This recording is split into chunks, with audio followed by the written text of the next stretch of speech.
Friends welcome back. इस video में हम लोग थर्मोडायनेमिक्स को कवर कर रहे हैं। तो बेसिकली इसमें नंबर ऑफ़ क्वेश्चन ज़्यादा हैं, टोटल 14 क्वेश्चंस हैं। तो एक वीडियो में लेंदी हो जाएगा क्योंकि इसमें कैलकुलेशन भी इन्वॉल्व होता है। तो इसको मैं 2 पार्ट में 7 क्वेश्चंस में कवर कर रहा हूँ। तो ये 7 क्वेश्चन का पहला पार्ट है। तो लेट्स स्टार्ट। कह रहा first question, 2O3 gas in equilibrium with 3O2 gas at 300 kelvin, ozone is 50% dissociated. भाई ये तो सीधे के इक्विलिब्रियम निकालने के लिए दिया है, इससे हम केपी निकालेंगे क्योंकि दोनों गैस हैं। ठीक है, KP. Then standard free energy change at this temperature and 1 atm pressure is. ये स्टैंडर्ड फ्री एनर्जी चेंज, ये डेल्टा जी नॉट है। स्टैंडर्ड का मतलब डेल्टा जी नॉट। ये इक्विलिब्रियम वाले वीडियो में भी आया था, वहाँ पे भी मैंने कॉन्सेप्ट बताया था। तो देखो डेल्टा जी नॉट का फॉर्मूला ऑलवेज ध्यान रखना, delta G minus 2.303 RT log के इक्विलिब्रियम, जो कि यहाँ पे केपी है, दोनों गैस है। ये ऑलरेडी केमिकल इक्विलिब्रियम वाले में मैं बता चुका हूँ इसका डिटेल कब क्या होता है। ठीक है, इक्विलिब्रियम डेल्टा जी नॉट ये होता है। और डेल्टा जी पूछा जाए, नॉट स्टैंडर्ड, स्टैंडर्ड नहीं है। स्टैंडर्ड का मतलब सारे चीज़ों को आप 1 atm पे ले रहे हो और कोई एक्वस है तो 1 मोलर पे लेते हो, तो उसको स्टैंडर्ड कहते हैं। ठीक है, जब कोई और वैल्यू हो, 1 atm की जगह कोई और प्रेशर हो जाए, कंसनट्रेशन 1 की जगह कुछ और हो जाए, तो डेल्टा जी। और डेल्टा जी की वैल्यू 0 होती है एट इक्विलिब्रियम पे। ठीक है, तो इसीलिए डेल्टा जी और डेल्टा जी नॉट को एकदम सेग्रीगेट रखना है। इसको एल के फॉर्म में लिख सकते हो, 2.303 लॉग पे क्लब कर दोगे तो ये हो जाएगा माइनस RT, ये दोनों मिलके हो जाएंगे ln KP। तो सीधी सी बात है, KP निकाल दें, क्योंकि बाकी तो मुझे दिख रहा है, टेम्परेचर दिख रहा है इतना, और R की वैल्यू से नीचे दे ही रखी है, तो सिर्फ KP निकल जाएगा तो काम हो जाएगा। तो KP निकालना हमारा चुटकियों का खेल है। O3 2 इक्विलिब्रियम 3O2, इक्विलिब्रियम पे प्रेशर दिया हुआ है, इनिशियल नहीं दिया हुआ, तो इनिशियल अपनी तरफ से आप मान लो, बिल्कुल मत घबराओ, कुछ भी मान लो, P मान लिया मैंने। तो अब इक्विलिब्रियम पे ये कह रहा है कि 50% डिसोसिएट हो रहा है, आधा। 50% का मतलब आधा हो गया, यानी P में से P/2 डिसोसिएट हो गया। ठीक है, अब P/2 डिसोसिएट हुआ तो इसके 2 मोल से इसका 3 मोल बन रहा है। तो देखो यहाँ पे साइड में 2 मोल से 3 मोल बन रहा है, इसीलिए 1 से बनेगा 3/2। इसीलिए P/2 से, देखो इसका P/2 ही डिसोसिएट हुआ है ना, तो P/2 डिसोसिएट होगा तो कितना बनेगा, 3/2 मल्टीप्लाइड बाई P/2। तो ये वैल्यू आ जाएगी 3/2 मल्टीप्लाइड बाई P/2। ठीक है, तो यही मैं लिख देता हूँ, 3P/4 मल्टीप्लाई कर दो 3P/4, ये आ जाएगा इसका वैल्यू। ठीक है, तो ये हो गया। अब इनका नेट सम दिया है वो 1 atm, इसका मतलब 10 प्लस 10, भाई ये भी प्रेशर एक्सर्ट कर रहा है, ये भी प्रेशर एक्सर्ट कर रहा है इक्विलिब्रियम पे, और कलेक्टिवली 1 atm है। तो इन दोनों को आप ऐड कर दो और ऐड करके उसको 1 के इक्वल करो। ये मैंने सॉल्व कर दिया, दोनों का सम 1 किया और सिंप्लीफाई करके P आ गया 4/5। ओके, तो अब आगे बढ़ते हैं। अब इसका KP निकालते हैं, क्योंकि टारगेट हमारा KP है। तो देखो KP क्या होगा, ये जो वैल्यू है, ये हो रहा है P/2, माइनस कर दो, P में से P/2 को, P/2 हो रहा है, तो KP हो जाएगा इसका क्यूब, क्योंकि कोफिशिएंट 3 है, और इसका स्क्वायर। ठीक है, या आप P की वैल्यू करके इसकी भी फाइनल वैल्यू निकाल सकते हो, तो मैं बाद में इसको पुट करूँगा। तो KP की वैल्यू हो जाएगा इसका क्यूब, तो इसका क्यूब मतलब 27P³/4 का क्यूब। अभी मैं 4 के क्यूब को 4 का क्यूब लिख रहा हूँ, डिनोमिनेटर में आ जाएगा। और फिर इसका स्क्वायर का मतलब P का स्क्वायर मल्टीप्लाइड बाई 2 का स्क्वायर, जो कि ऊपर 4 जाएगा। ठीक है, ये हमारे पास एक्सप्रेशन आ गया। इसको सिंप्लीफाई करो, तो ये सिंप्लीफाई करने के बाद ये वैल्यू आ गई 27/16P। अब इसमें P को आप पुट कर दो। ठीक है, तो 27/16 मल्टीप्लाइड बाई 4/5 P की वैल्यू है। ठीक है, और ये सिंप्लीफाई हो के आ रहा है 27/20। देखो इंट्यूशन कह ही रहा था ये वैल्यू होनी चाहिए 1.35, क्योंकि ln 1.35 दिया हुआ है, तो यही आना चाहिए, एग्जैक्ट यही आया 1.35। तो इस तरीके से हमने KP पुट फाइंड कर लिया। अब इसमें पुट करने की बारी है, तो ये देखो इसमें पुट करते हैं, तो जो डेल्टा जी नॉट हो जाएगा माइनस R की वैल्यू ये रही 8.31। ठीक है, और इसने जूल्स में ही पूछा है, तो जूल्स वाली वैल्यू को ही रखना है। तो 8.31 मल्टीप्लाइड बाई टेम्परेचर है 300 केल्विन, जो कि दिया हुआ है, और ये हमने ln 1.35 हमें चाहिए, ln 1.35 ln KP हमने निकाल लिया है। तो ये 0.3 दिया हुआ है, तो मल्टीप्लाइड बाई आपको 0.3 कर देना है। ठीक है, इन सबको सिंप्लीफाई कर रहे हैं, ये वैल्यू आ रही है 747.9, इसीलिए 748 विल बी द आंसर। 748 इसका आंसर हो जाएगा। Now heading for the next. बस इसमें जो भी मेहनत लगी KP निकालने का मेहनत था, बाकी तो फॉर्मूला बेस्ड था। ये मेरे को लगता है गलती से यहाँ क्वेश्चन आ गया, ये बॉन्डिंग का है, लेकिन अब आ गया तो बता देते हैं फिर से। देखो ये बॉन्ड ऑर्डर पूछा है इनका, तो मैं बार बार स्टूडेंट को बताता हूँ इतने का याद रखना, N2 नाइट्रोजन का, क्योंकि इसके इलेक्ट्रॉन कितने होते हैं, इलेक्ट्रॉन होते हैं 14। जब भी 14 इलेक्ट्रॉन आए तो बॉन्ड ऑर्डर होता है 3, मैक्सिमम होता है, इससे कम पे भी घटेगा। यानी अगर आप N2 प्लस ले लो जिसके कि इलेक्ट्रॉन का नंबर एक कम, एक प्लस कर दिया ना तो 13, तो इसका बॉन्ड ऑर्डर 2.5। इससे एक ज़्यादा कर दो तब भी ये बॉन्ड ऑर्डर कम होगा, यानी इलेक्ट्रॉन अगर 15 कर दोगे तब भी बॉन्ड ऑर्डर 2.5 होगा। और इसके बाद और कम करोगे तो घटता जाएगा। जैसे इसके बाद O2 आता है, O2 में इलेक्ट्रॉन होते हैं 16, 16 एक और बढ़ गया, इसका बॉन्ड ऑर्डर हो जाता है 2। ऐसे भी पता है ना, O2 में 2 बॉन्ड होते हैं, नाइट्रोजन में 3 बॉन्ड होते हैं। ये दुनिया के सारे बच्चों को पता होता है, जो भी तैयारी कर रहा है उसको पता होता है। O2 में डबल बॉन्ड है, तो 16 इलेक्ट्रॉन है O2 में, उसका बॉन्ड ऑर्डर 2। O2 से और आगे जाओ, ठीक है, O2 पे एक नेगेटिव बैठाओ, ये सुपर ऑक्साइड होता है, ठीक है। तो इसमें इलेक्ट्रॉन एक बढ़ गया 17, तो बॉन्ड ऑर्डर थोड़ा सा कम हो जाएगा 1.5, ठीक से लिख देता हूँ मैं, और कम आधा आधा कम होता जाता है 1.5, और 2 नेगेटिव दे दो, ये होता है पेरोक्साइड। यहाँ पे अब इलेक्ट्रॉन का नंबर हो गया 18 2 इंक्रीज़ हो चुके हैं, और बॉन्ड ऑर्डर इज़ नाउ 1। तो इतने का आप याद रखो, O2 और N2 का आप याद रखो, आपका काम हो जाएगा। एकदम सीक्वेंस में N2 के आगे पीछे कम करना है, N2 पे 3 आगे पीछे कम, और O2 से तो ग्रेजुअली आधा आधा कम होता गया, 2, 1.5, 1, ठीक है। अब इसको आप देख लो, इसके टोटल इलेक्ट्रॉन कितने हैं, और कार्बन में 6, 2 कार्बन है तो 12, और 2 नेगेटिव आ गया तो 12 में 2 और ऐड कर दो, यानी 14 हो गया। तो नाइट्रोजन वाला बॉन्ड ऑर्डर, इसका बॉन्ड ऑर्डर हो जाएगा 3। N2 -7 होता है, तो 7 2 14, 15 16, यानी 16 इलेक्ट्रॉन हो गए, तो ऑक्सीजन वाला हो जाएगा, बॉन्ड ऑर्डर 2। इसके बाद आ रहा है O2 2 नेगेटिव, ये तो डायरेक्ट यहाँ लिख रखा है मैंने, ठीक है, O2 2 नेगेटिव पेरोक्साइड, इसका बॉन्ड ऑर्डर 1। तो बस पता चल गया, C2 टॉप पे, N2 एंड दिस। तो ये लिस्ट आप याद रख लो, निकालने की ज़रूरत नहीं होती है, अदरवाइज़ MOT लिखना पड़ेगा। इतने से मैंने देखा सारे क्वेश्चन क्रैक हो जाते हैं बहुत ईजीली, ठीक है। और इसमें अगर आप ये पता कर लो कि किस में कितने अनपेयर्ड इलेक्ट्रॉन है, जैसे इसमें 0 अनपेयर्ड इलेक्ट्रॉन, ठीक है, कोई अनपेयर्ड इलेक्ट्रॉन, ये डायमैग्नेटिक होता है, इसमें 1 अनपेयर्ड इलेक्ट्रॉन, इसमें 1 अनपेयर्ड इलेक्ट्रॉन, ठीक है। इस ढंग से आप अगर याद रखोगे ना तो फिर ये बहुत आसान हो जाएगा आपके लिए। यहाँ पे आने के बाद 2 अनपेयर्ड इलेक्ट्रॉन होते हैं, यहाँ पे फिर 1 अनपेयर्ड इलेक्ट्रॉन, यहाँ पे 0 अनपेयर्ड इलेक्ट्रॉन, ठीक है। तो ये अगर याद एडिशनली हो जाए तो बहुत अच्छा। ये मेरे दिमाग में इसलिए रहता है क्योंकि 20वीं बार मैं इसको करवाता हूँ, MOT बनवाता हूँ, तो डायरेक्ट याद रहता है। तो रटने वाले स्टूडेंट के लिए एडवाइस है। ओके, आगे बढ़ते हैं। The standard enthalpy change of the reaction this eight 298 kelvin, sorry entropy, मैं इंथैल्पी पढ़ गया था, इंट्रॉपी चेंज, यानी हमसे डेल्टा S पूछा है। अच्छा, डेल्टा S दिया है, एक मिनट फिर से। The standard entropy change for the reaction is this eight 298 kelvin, given that standard enthalpy change for the reaction is this much, यानी हमें डेल्टा S0 दे रखा है, स्टैंडर्ड का मतलब नॉट लगाएंगे, -550 जूल केल्विन इनवर्स, और ये किलो में है, ये ऑलवेज ध्यान रखना, बहुत कन्फ्यूज़न होती है, ये किलो में है। यानी डेल्टा H0 हमें दे रखा है, इंथैल्पी है तो डेल्टा H0 ये दे रखा है -165,000 किलो जूल पर मोल। पूछा गया the temperature in kelvin eight which reactions attend equilibrium. भाई सीधी सी बात है, अभी मैंने ऊपर लिखा भी था कि एट इक्विलिब्रियम डेल्टा G की वैल्यू क्या होगी, 0। अब यहाँ पे स्टैंडर्ड कंडीशन पे बातें हो रही हैं, तो इसका मतलब डेल्टा G0 को हमें 0 करना होगा, ठीक है, और कोई उपाय नहीं है, तो ये हमें 0 करना है। तो डेल्टा G0, कोई भी डेल्टा G का फॉर्मूला होता है delta H minus T delta S। अब नॉट है तो दोनों सब पे नॉट लगाएंगे, और इसकी वैल्यू को होना है 0, तो इसका मतलब जो टेम्परेचर निकल के आएगा 0 होने के लिए वो आ जाएगा delta H0 by delta S0, और दोनों वैल्यूज़ रेडी है, दोनों को आप पुट कर दो।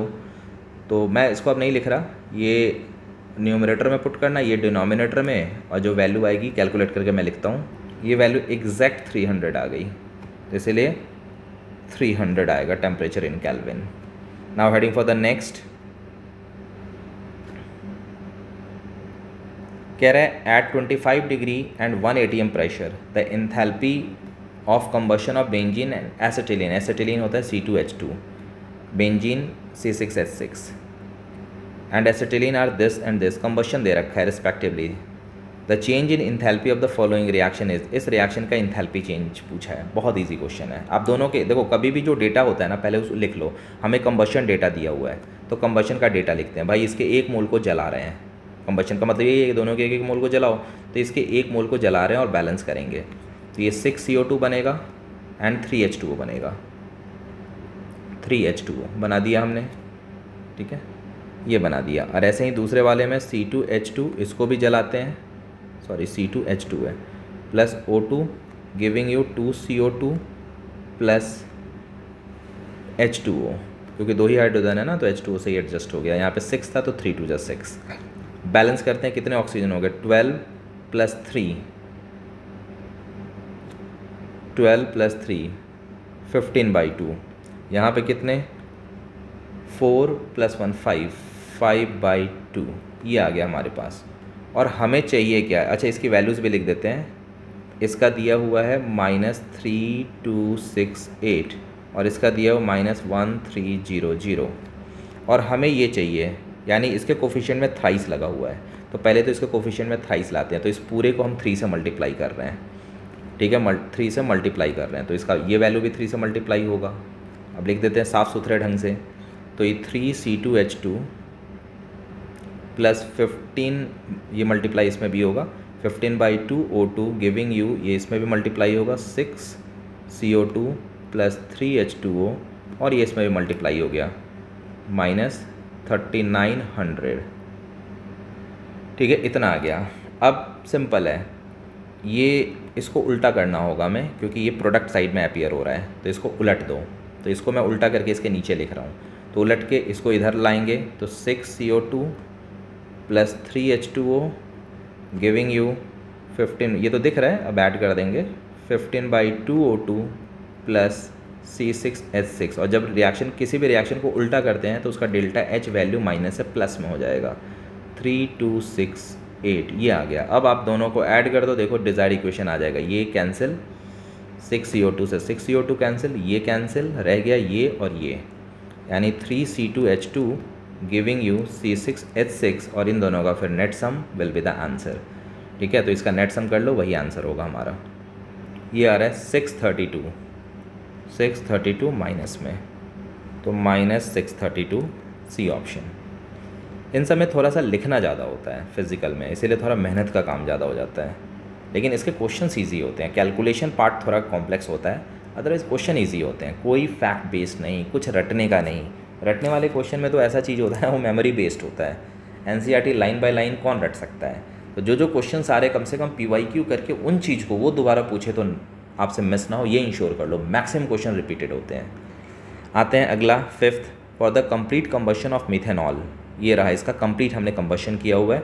The heat produced as measured by bomb calorie, देखो बॉम्ब कैलोरीमीटर मैंने बहुत बार इसके मेरे प्रीवियस वाले वीडियोस देखोगे थर्मोडायनेमिक्स के, ये मैंने ऑलवेज बताया है कि बॉम्ब कैलोरीमीटर से जो वैल्यू मिलती है QV, heat at constant volume, ठीक है।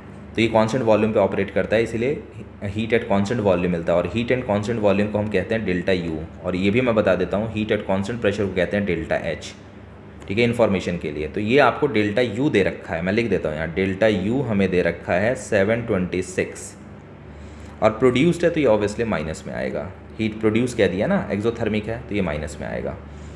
अब कह रहा है enthalpy of combustion of the reaction is, enthalpy पूछा है, इंथैल्पी यानी डेल्टा H, डेल्टा H कितना होगा इसके कंबशन का। तो भाई अगर आपने मेरा प्रीवियस वीडियो देखा होगा तो इसके तो 2021 में इतने सारे क्वेश्चन इस कॉन्सेप्ट पे पूछे हैं कि आप इमेजिन नहीं कर पाओगे।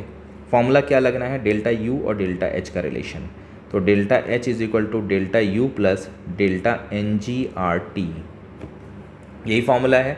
मैं ज़्यादा एक्सप्लेन नहीं कर रहा, वैसे आता कहाँ से है बता देता हूँ, प्रीवियस वीडियो जिन्होंने देखा होगा उनको तो पता ही होगा, U प्लस PV यही होता है H का relation, H is equal to U। जब डेल्टा लोगे तो इसमें भी डेल्टा लगेगा, ठीक है, और ये डेल्टा PV को हम लिख सकते हैं डेल्टा NGRT, यही होता है, और ये बाकी तो कॉमन ही रह गए, यही तरीका है।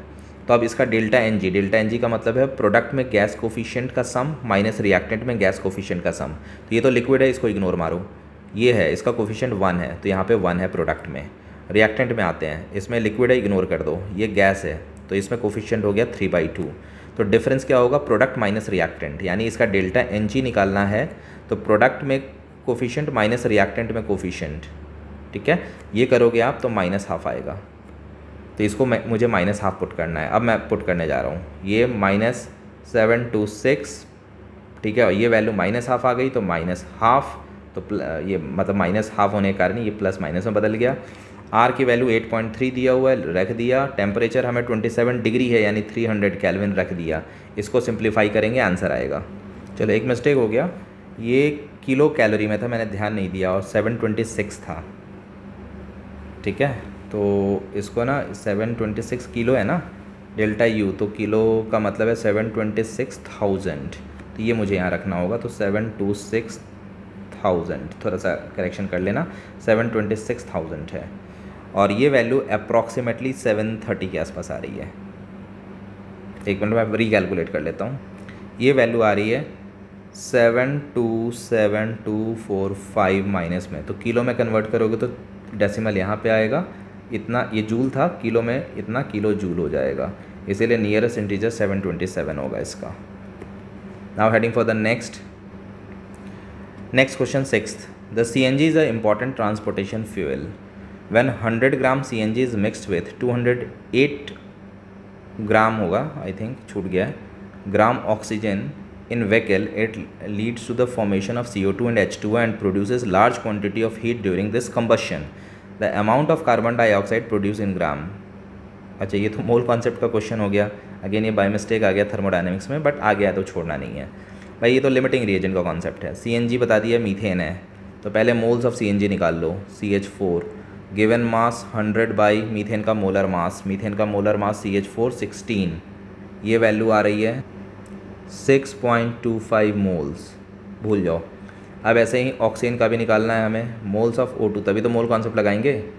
208 गिवन मास बाय ऑक्सीजन का molar mass which is 32, O2 होता है 32, ये वैल्यू आ रही है 6.5 मोल्स। अब रिएक्शन लिखो आप, बैलेंस इक्वेशन, ठीक है। अब इसके लिखते ही आ जाएगा आंसर। तो CH4 plus O2 giving you CO2 plus H2O, balance करो इसे। 1 यहाँ पे 2 लगेगा क्योंकि हाइड्रोजन 4 है, और 2 ये 2 मोल लग गया, ठीक है, बैलेंस हो चुका है ये। अब लिखते हैं, दोनों में लिमिटिंग फाइंड करना होगा। ये है 6.25 और ये है 6.5, तो देखो O2 लिमिटिंग होगा क्योंकि इसके 1 मोल के लिए 2 मोल चाहिए, तो 6.25 के लिए एटलीस्ट 12 से तो ज़्यादा 12.5 चाहिए होगा। ये है ये कितना 6.5, यानी इसकी क्वांटिटी कम है, यही लिमिटिंग है। तो अब सारा कैलकुलेशन हम O2 पे करेंगे, इसको इग्नोर करेंगे। तब O2 के बेसिस पे ये लिमिटिंग हो गया है, तो इसी के बेसिस पे निकालना है। तो इसके 2 मोल से O2 का 1 मोल प्रोड्यूस हो रहा है, इसलिए 6.5 से कितना प्रोड्यूस होगा, जो इसका क्वांटिटी है 2 से 1, यानी जो इसकी क्वांटिटी है उसका आधा, तो 6.5 से ये बनेगा 6.5/2, आधा इसका बन गया, यानी मोल्स ऑफ CO2 प्रोड्यूस्ड हमारे पास आ गया 6.5 यानी 3.25, इतने मोल्स प्रोड्यूस हो गए। पूछा है ग्राम्स में कार्बन डाइऑक्साइड, तो मास ऑफ CO2 के लिए तो बहुत सिंपल है, मोल्स को हम इतना मोल्स को 44 यानी इसके मोलर मास से मल्टीप्लाई कर देंगे, मोल्स इंटू मोलर मास। ये वैल्यू एग्जैक्ट आ गई 143, इसीलिए 143 will be the answer. Now heading for the 7th, जो इस वीडियो का लास्ट क्वेश्चन होगा। मैंने पहले ही बता दिया 2 पार्ट में मैं इसे बांटूंगा। कह रहा है a fish swimming in water body when taken out from the water body is covered with a film of water of weight 36 gram. When it is subjected to the cooking at 100 degree centigrade, then internal energy for vaporization in kilojoule is nearest integer में। 1 minute plan कर लेते हैं इसको। हमें उसका मास और अच्छा vaporisation of water के लिए पूछा है, इंटरनल एनर्जी डेल्टा यू कितना होगा, क्या क्या दिया है हमें। अच्छा डेल्टा एच वेपोराइजेशन यानी डेल्टा एच हमें दे दिया। अच्छा ये तो फिक्स हो गया फिर से, वही delta H is equal to delta U plus delta NGRT, target तय हो चुका है, ठीक है। 36 ग्राम है ये जो वैल्यू है इंथैल्पी ऑफ वेपोराइजेशन, ये डेल्टा है वेपोराइजेशन, ये है इतना किलोजूल पर मोल। तो पहले तो भाई हमें पता तो चल जाए कि पानी के हैं कितने मोल, तो 36 ग्राम, तो 36 ग्राम के कॉरस्पॉन्डिंग अगर पानी के मोल्स निकालोगे, मोल्स ऑफ H2O, तो 36 बाई वाटर का मोलर मास, H2O का मोलर मास हो जाएगा 18, तो ये 2 मोल्स आ गए, 2 मोल, तो इसीलिए जो डेल्टा एच की वैल्यू होगी, मैं यहाँ लिख देता हूँ, डेल्टा एच की वैल्यू, ये वैल्यू हो जाएगी 1 मोल के लिए इतना है, तो 2 मोल के लिए इसका जस्ट डबल, तो इसको कर दो डबल, तो 282 इतना किलो जूल लिखते जाते हैं, बस ये आ गया हमारे पास। और हमसे डेल्टा यू पूछा है, डेल्टा एन जी ये यही हो गया, क्योंकि इसमें जो कन्वर्ज़न होगा H2O पहले लिक्विड था, है ना, इसके बाद H2O गया वेपर में, वेपराइजेशन दिया हुआ है ना वेपर में, ठीक है। तो यहाँ पे ये 2 मोल था और यही 2 मोल बाद में वेपर बन गया, क्योंकि पूरा यही बनेगा। तो वेपर के तो 2 मोल इस साइड हैं, लेकिन इस साइड लिक्विड और लिक्विड कंसिडर नहीं करना होता है, इसीलिए जो डेल्टा एन जी हमारे पास आया वो आया 2 मोल का कन्वर्ज़न हुआ है। तो बस यहाँ पे अब पुट करना है, और क्या, मैं बस कैलकुलेशन अब नहीं करूँगा इसमें, मैं बता देता हूँ। इसको पुट कर दो, यहाँ पे आर को फिर वही बार बार, अच्छा इस पर ये वही किलो जूल और जूल के चक्कर में फंस जाते हैं हम लोग, ये जूल्स में दिया होता है और ये किलो जूल में दिया होता है, इसको किलो जूल में पुट करना। तो 82200 किलो 1000 से मल्टीप्लाई करने के बाद इतना आ गया, this is equal to delta U plus delta N G मैं रख देता हूँ, विच इज़ 2, आर की वैल्यू है 8.31 और टेम्परेचर वो गिवन होगा 373 केल्विन। बाकी आप सिंप्लीफाई कर लो, इसका आंसर 38,000 के आसपास आ रहा है, इसीलिए इसका आंसर 38 है। ये मैंने बता दिया, आप कैलकुलेट करके देख लेना। ओके, तो इस वीडियो में इतना ही, इसका सेकंड पार्ट मैं कल लॉन्च कर दूंगा, ठीक है, जिसमें 8 से लेके 14 क्वेश्चंस कवर होंगे। Okay, thanks for watching.